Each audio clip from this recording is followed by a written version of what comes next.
मेरे मामा रोज रात को ग्लास में बनाना शेक लेकर आते और कहते कि तुम इसे पी लो। मैं भी खुशी से पी लेती। सुबह उठती तो मेरा शरीर बहुत दर्द करता।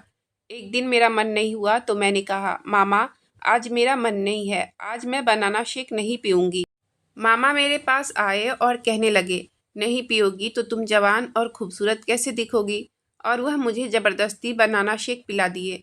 आज फिर से वह बनाना शेक का ग्लास लेकर आए थे, लेकिन आज मैंने वह ग्लास छुपा दिया और सो गई। रात होते ही मेरे पैरों तले से ज़मीन निकल गई, क्योंकि जब मेरे ऊपर भगवान मुझे इस घर से निकाल दो, नहीं तो मैं पागल हो जाऊंगी, लूट जाऊंगी, बर्बाद हो जाऊंगी। मैं कहाँ आकर फंस गई। इससे अच्छा होता कि मैं सड़कों पर भीख मांग रही होती, तो मेरा वहाँ पर बहुत अच्छे से गुजारा होता। कम से कम सुकून की ज़िंदगी तो जी लेती। इस घर में तो मुझे घुटन सी होने लगी है। आज मेरा बनाना शेक पीने का बिल्कुल भी मन नहीं कर रहा था, लेकिन मेरे मामा मुझे ज़बरदस्ती बनाना शेक पिला रहे थे और साथ में कह रहे थे कि यह पी लोगी तो तुम जवान और खूबसूरत दिखने लगोगी। मेरे मामा के मुंह से रोज रोज ऐसी बातें सुनकर मैं बहुत ज़्यादा घबरा जाती थी। मेरा नाम सुरीली है और मैं अपने मम्मी पापा के साथ बहुत खुश थी। मैं अपने घर में इकलौती बेटी थी। मेरा ना कोई भाई था ना कोई बहन, बस मैं अकेली ही थी। और मेरे मम्मी पापा मुझे बहुत प्यार करते थे और अपनी नज़रों से दूर नहीं होने देते थे। लेकिन एक दिन कुछ ऐसा हुआ कि सब कुछ खत्म हो गया। मैंने तो कभी सपने में भी नहीं सोचा था कि मुझ पर इस तरीके से दुखों का पहाड़ टूट पड़ेगा और मैं बेसहारा हो जाऊंगी। एक दिन मेरे मम्मी पापा मुझसे बोलकर 2 घंटे के लिए बाजार गए थे, लेकिन जब 2 घंटे से ऊपर हो गए और वो लोग घर लौटकर वापस नहीं आए, तब मैंने पापा के मोबाइल पर कॉल की और पूछा कि आप लोग कितनी देर में घर वापस आएंगे। मेरे पापा ने कहा कि हम लोग अभी रास्ते में हैं, 10 मिनट में पहुंच जाएंगे। मैंने कहा ठीक है पापा। ये कहकर मैंने फ़ोन कट कर दिया। लेकिन आधे घंटे बाद भी वो लोग घर नहीं आए और पापा के नंबर से फ़ोन आया। मैंने हेलो कहा तो उधर से पापा की आवाज़ नहीं आ रही थी, वो किसी दूसरे लोगों की आवाज़ थी। उन्होंने कहा कि तुम्हारे माँ पापा का एक्सीडेंट हो गया है और उनको मामूली चोटें आई है, तुम फिक्र मत करो। और उन्होंने एड्रेस भी दिया कि तुम इस एड्रेस पर आ जाओ। मैं जल्दी से दौड़ती हुई गई। हमारे घर से थोड़ी ही दूरी पर उनका एक्सीडेंट हुआ था। जब मैं वहां पहुंची तो वो दोनों खून से लथपथ बीच रोड पर पड़े हुए थे और मुझे बेसहारा छोड़कर जा चुके थे। अब उनको देखकर मेरा सर चकराने लगा और मैं चीख चीख कर रोने लगी। वहाँ के कुछ लोग मुझे समझाने लगे और मैं रोती रोती बेहोश हो गई। जब मुझे होश आया तो मैं अपने मामा और मामी के घर पर थी। होश आते ही मामी से लिपट कर रोने लगी। मामी मुझे समझाने लगी कि तुम फिक्र मत करो, हम लोग हैं ना, हम तुम्हें अपनी बेटी की तरह ही देखभाल करेंगे। मामी के मुंह से ऐसी बातें सुनकर थोड़ा सा मुझे सुकून आया और अब मैं अपने मामा मामी के साथ ही रहने लगी थी। मेरी मामी कुछ खाने के लिए लेकर आई और साथ में मामा भी थे, लेकिन मुझे बिल्कुल भी कुछ खाने का मन नहीं कर रहा था। आंखें रो रो कर लाल हो चुकी थी, लेकिन मामा बहुत ज़्यादा जिद कर रहे थे कि मैं उनके लाए हुए हाथों से ठंडा ठंडा बनाना शेक पी लूँ। मेरे मामा मुझे बहुत समझाने की कोशिश कर रहे थे, लेकिन मुझ पर जो दुखों का पहाड़ टूटा था, मैं कुछ भी नहीं खा रही थी। मामी ठंडा ठंडा बनाना शेक का ग्लास मेरे सामने लिए खड़ी थी और कहने लगी, बेटा जो होना था वो तो हो गया, जल्दी से बनाना शेक पी लो। देखो तो तुमने अपनी हालत क्या बना रखी है। ये कहते हुए मामी मेरे आंसू को साफ करने लगी। मैंने कहा, मामी मेरा बिल्कुल भी बनाना शेक पीने का मन नहीं है। मैं कुछ नहीं खाऊंगी और पीऊंगी। मेरा सब कुछ लुट गया है, मैं बर्बाद होकर रह गई हूँ। ये कहकर मैं फुट फुट कर रोने लगी। मामा मुझे अपने गले से लगाकर मेरे सर को सहलाने लगे और मुझे तसल्ली देने लगे, लेकिन मेरा दिल कहीं से भी सुकून नहीं ले पा रहा था। मेरी तो दुनिया ही उजड़ चुकी थी। काफ़ी देर तक मैं मामा के गले लगकर रोती रही और फिर मामा ने मेरे सर पर हाथ रखा और कहने लगे, सुरीली अगर तुम यह नहीं पियोगी तो तुम्हें नींद नहीं आएगी। अब जो होना था वह तो हो चुका है, अब तो हम रोक नहीं सकते, लेकिन क्या करें, जीना तो पड़ता है। फिर मामा अपने हाथ से मुझे बनाना शेक पिलाने लगे और कहने लगे कि इस वक्त तुमसे रोटी नहीं खाई जाएगी, इसलिए मैं बनाना शेक तुम्हारी मामी से बनवाया हूँ। अब मुझे मजबूरन बनाना शेक पीना पड़ा। मामी भी मेरे पास बैठकर मेरा सर सहलाने लगी और कहने लगी, जल्दी से तुम यह बनाना शेक पी लो, जब तक तुम पियोगी नहीं हम यही तुम्हारे पास ही बैठे रहेंगे। मैंने पूरा बनाना शेक पी लिया। फिर मामा ने मुझे नींद की दवा दी और कहने लगे कि तुम्हारे लिए आराम बहुत ज़रूरी है।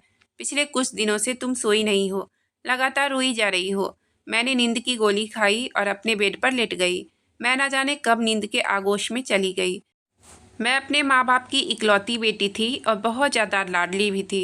मेरे मम्मी पापा मुझसे बहुत ज़्यादा प्यार करते थे और आज मामा मामी की जो हकीकत मुझे मालूम हुई थी, उससे मैं पहले अनजान थी। मेरे मामा मेरे सगे मामा थे। मैंने अपने माँ बाप को कुछ दिन पहले ही खो दिया। मेरे लिए यह बात बर्दाश्त से बाहर थी क्योंकि मेरे माँ बाप ही मेरे लिए सब कुछ थे। मुझे बेहोशी के दौरे पड़ने लगे थे। मैं अपने सदमे से बाहर नहीं आ पा रही थी। ऐसी मुश्किल वक्त में मेरे मामा मामी थे जिन्होंने मुझे संभाला था। लेकिन आज जो हकीकत मेरे सामने आई थी, उसने तो मेरे पैरों तले से ज़मीन ही निकाल दी थी। अभी तक तो मैं अपने माँ बाप के सदमे से बाहर नहीं आई थी। काफ़ी दिन बाद आज मैं नींद की गोली की वजह से सोई थी। कुछ दिन बाद ही मेरी मामी ने मुझे ज़बरदस्ती कॉलेज भी भेज दिया। कहने लगी कि अपनी पढ़ाई की तरफ ध्यान दो। मुझे भी लगा कि मेरे लिए पढ़ाई पर ध्यान देना ही बेहतर है, लेकिन मुझे समझ नहीं आती थी कि मेरे मामा रोज रात को मुझे बनाना शेक क्यों देते थे और मेरे पास बैठकर कहते थे कि तुम्हारे लिए ठंडा ठंडा बनाना शेक बनवाया हूँ, या पी लो। जब से मेरे माँ बाप का देहांत हुआ था, रोजाना ही मामा मुझे बनाना शेक पिलाते थे और मेरी मामी भी मेरे पास आकर बैठ जाती थी और कहती थी कि ठंडा बनाना शेक पीना तुम्हारे लिए बहुत ज़रूरी है। तो मैं कहती कि रोज़ रोज़ बनाना शेक पीना मुझे पसंद नहीं है। मैं खाना तो खा रही हूँ ना, आप लोग क्यों ज़बरदस्ती मुझे ये पिलाते हैं। मामा कहने लगे, इसकी वजह भी तुम्हें बता दूंगा, लेकिन तुम अभी बहुत छोटी हो, अभी नहीं समझोगी। लेकिन हम तुम्हारे फ़ायदे के लिए ही तुम्हें पिला रहे हैं। मैं समझ नहीं पा रही थी कि मामा क्या कहना चाहते हैं। आज तो उन्होंने अपने हाथ से बनाना शेक मेरे होठों पर लगाया और जब तक मैंने गिलास खाली नहीं कर दिया, वह मुझे पिलाते रहे और कहने लगे कि तुम्हारी सेहत गिरती जा रही है। लेकिन मैंने यह बात महसूस की थी कि जब मैं बनाना शेक पीती थी तो मुझे बहुत कमजोरी सी महसूस होती थी। जब सुबह कॉलेज के लिए उठती तो मेरा सर भारी रहता। मेरा दिल नहीं चाहता था कि मैं कॉलेज जाऊं, इसलिए मैं कॉलेज की छुट्टियां कर लेती थी। लेकिन मामी मुझे इस बात पर बहुत डांटती थी। एक दिन मामा बाहर से स्पेशल बनाना शेक लेकर आए थे और कहने लगे, यह मैं तुम्हारे लिए लेकर आया हूँ। मैंने कहा, आप क्यों मेरे लिए लेकर आते हैं, मुझे बनाना शेक नहीं पीना है, मैं पी पी कर बोर हो चुकी हूँ। वह कहने लगे, बनाना शेक नहीं पियोगी तो रात को नींद कैसे आएगी। तुम्हें नहीं मालूम है कि जब तुम बनाना शेक पी लेती हो तो तुम नींद से सो जाती हो, तब मुझे कितना सुकून मिलता है। आज तो मुझे मामा की बातें बड़ी अजीब लग रही थी। उनकी आंखों में एक अजीब सी चमक थी। ना जाने क्यों मैं घबरा रही थी। जल्दी से मुझे अपने दुपट्टे का ध्यान आया था, तो जल्दी से मैंने अपना दुपट्टा लिया और अपने कमरे में चली गई। मैं सोच में पड़ गई थी कि यह सब क्या हो रहा है। मेरे मामा की नज़रें मुझ पर बदलने लगी थी। मामा पहले तो कभी मुझ पर इतने मेहरबान नहीं थे। हाँ, मामा का मिजाज जरा मक्खन लगाने वाला था। मुझे बिल्कुल भी अपने मामा और मामी का रवैया अच्छा नहीं लग रहा था। कुछ तो बुरा हो रहा था जो मैं समझ नहीं पा रही थी।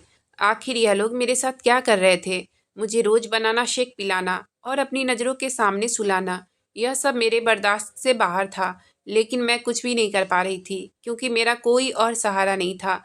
मुझे अपने मामी मामा के साथ ही रहना था, इसलिए मैं ज़्यादा जोर ज़बरदस्ती से बात नहीं करती थी।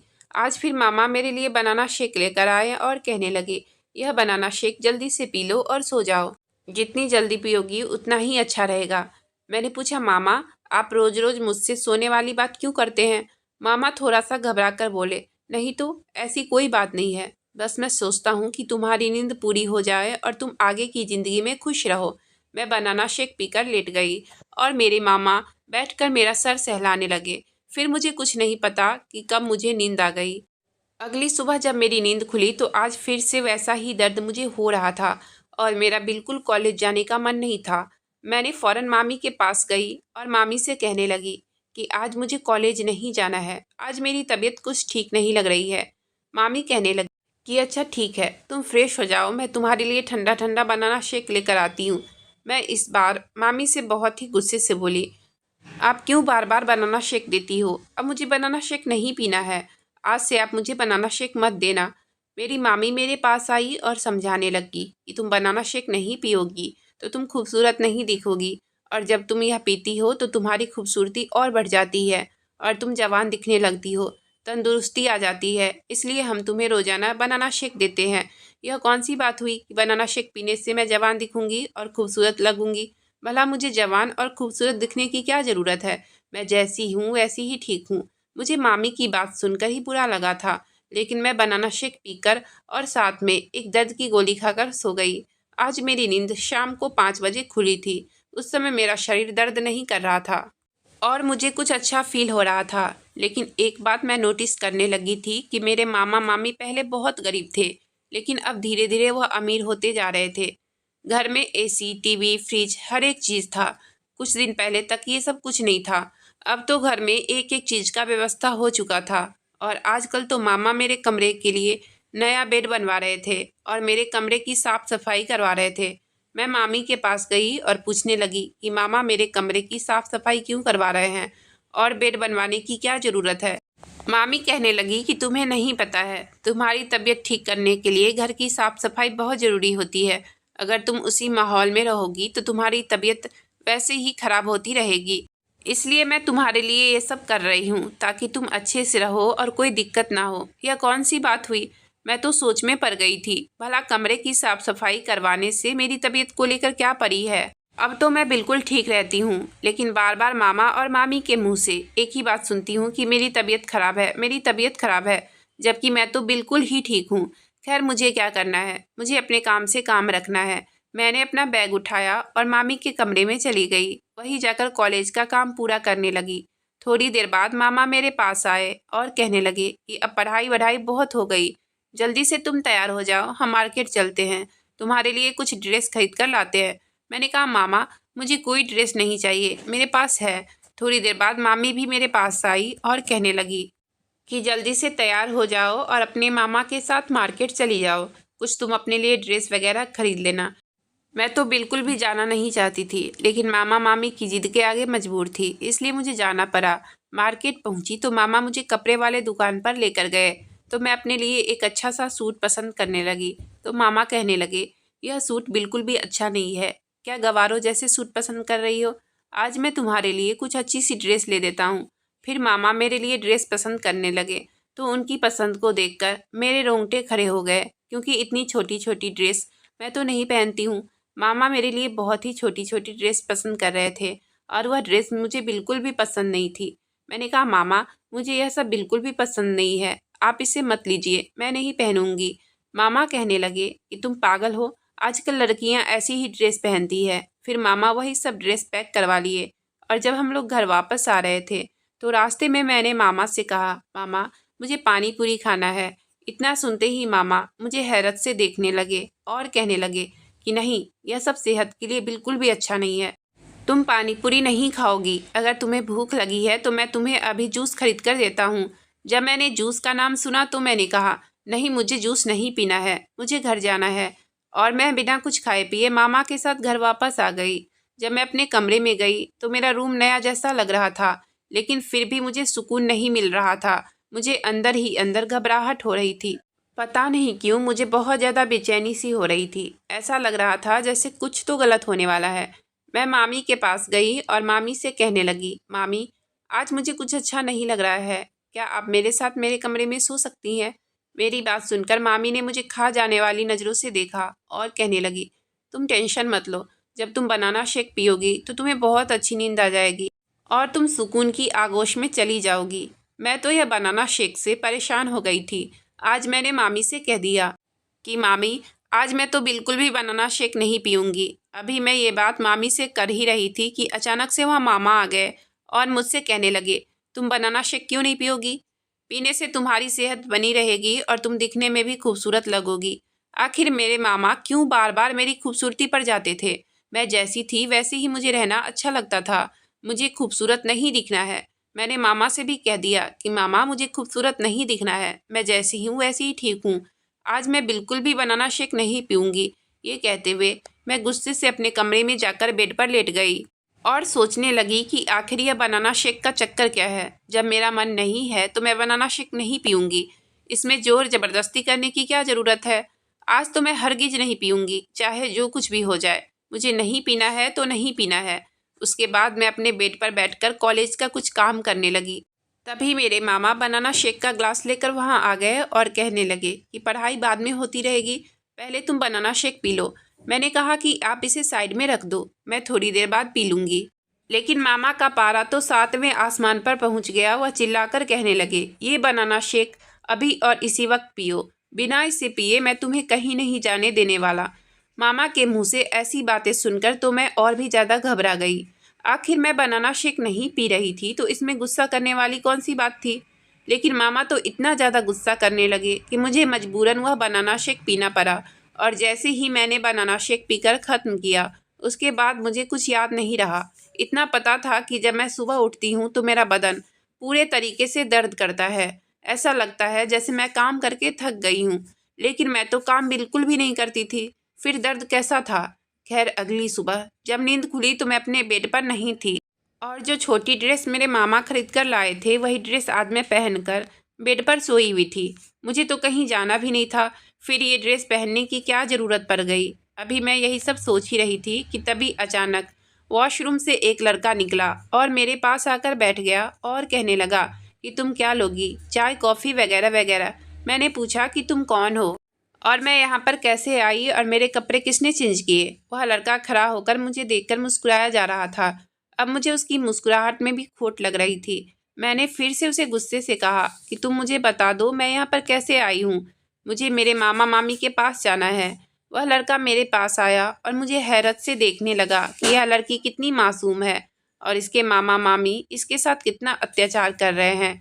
और यह बेचारी को तो उन दोनों पर इतना भरोसा है कि अगर मैं इसे कोई भी बात बताऊं तो उस पर विश्वास नहीं होगा। लेकिन मैं क्या करूं, मुझे बताना तो पड़ेगा ही। अगर मैं इसे नहीं बताऊंगा तो फिर से यह अपने मामा मामी के पास चली जाएगी और पता नहीं वह लोग इसके साथ क्या करेंगे। मैं वहीं पर बैठ गया और उसे कहने लगा कि देखो, तुम यहाँ पर बिल्कुल सेफ हो और मैं जो तुम्हें बताने जा रहा हूँ उसे ठंडे दिमाग से सुनो। मैंने कहा नहीं, मुझे कुछ नहीं सुनना है, मुझे अपने मामा मामी के पास जाना है। वह लड़का कहने लगा कि कौन मामा मामी? तुम्हारे मामा मामी तुम्हारे साथ क्या कर रहे हैं तुम्हें जरा सा भी पता नहीं है। उसकी ऐसी बात सुनकर मैं हैरत में पड़ गई। आखिर मेरे मामा मामी मेरे पीठ पीछे क्या कर रहे थे जो तीसरे इंसान को पता था और मुझे नहीं। मैंने उसके आगे हाथ जोड़ दिए और कहने लगी कि प्लीज मुझे सब कुछ सच सच बता दो, आखिर मेरे साथ हो क्या रहा है, मुझे कुछ भी नहीं पता।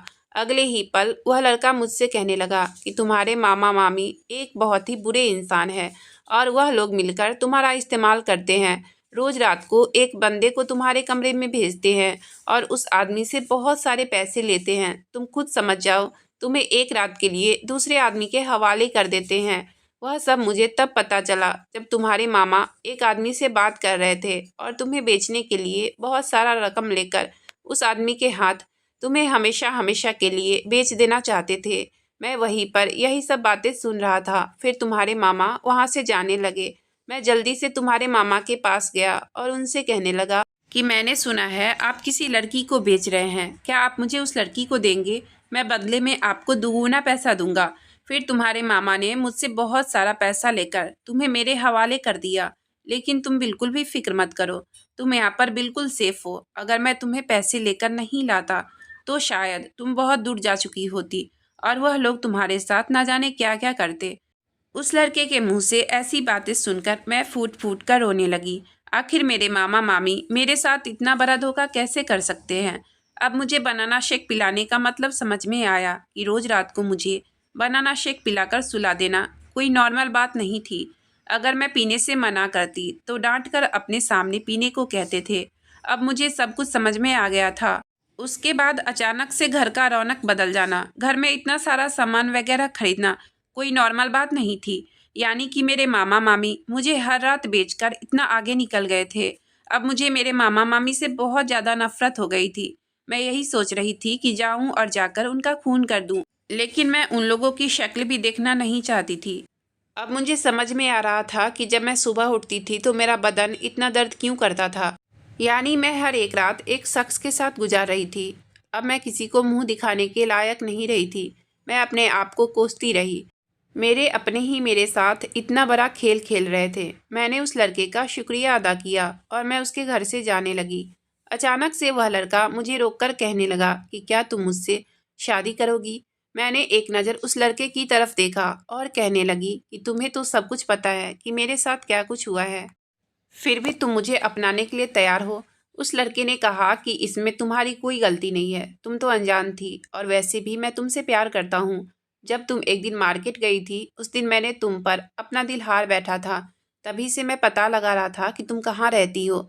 यह सब पता लगाते लगाते मुझे यह सब पता चल गया कि तुम्हारे साथ क्या कुछ हो रहा है। तभी मैंने सोच लिया था कि मैं तुम्हें उस घर से निकाल कर ही रहूँगा। अगर तुम मुझसे शादी करने के लिए तैयार हो तो मुझे कोई आपत्ति नहीं है। हम दोनों मिलकर अपनी एक नई जिंदगी का शुरुआत करेंगे। उसके मुंह से ऐसी बातें सुनकर मैं रोने लगी थी। एक गैर इंसान इतना अच्छा निकलेगा मैंने कभी नहीं सोचा था। मेरे अपने तो दुश्मन से बढ़कर निकले, लेकिन एक पराया लड़का मेरी ज़िंदगी ही संवार दिया। अब हम दोनों शादी करके अपनी ज़िंदगी में बहुत खुश रहने लगे। अगर आपको कहानी अच्छी लगी हो तो प्लीज़ वीडियो को लाइक और चैनल को सब्सक्राइब करें। आपका बहुत बहुत धन्यवाद।